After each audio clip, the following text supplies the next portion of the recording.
അതായത് 2015 ഒരു എഞ്ചിനീയറിംഗ് കഴിഞ്ഞ് നടക്കുന്ന സമയത്ത് എന്റെ ഒരു ഫ്രണ്ടിന്റെ വൈഫ് കാലൊടിഞ്ഞ് കിടക്കുകയായി. അപ്പൊ അന്നൊക്കെ സമയത്ത് സാനിറ്ററി പാഡ് എന്ന് ആരും കേട്ടിട്ട് തന്നെ ഉണ്ടാവില്ല.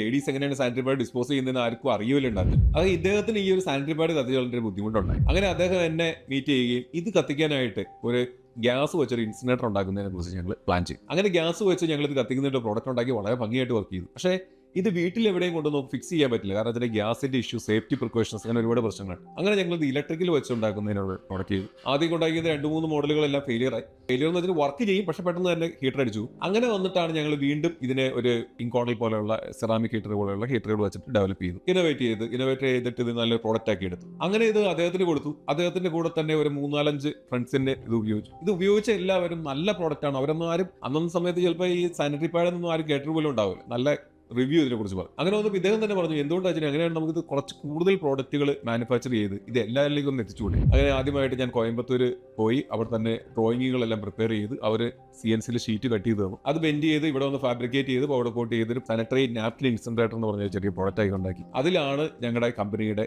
മാനുഫാക്ചറിംഗ് രംഗത്തേക്കുള്ള തുടക്കം.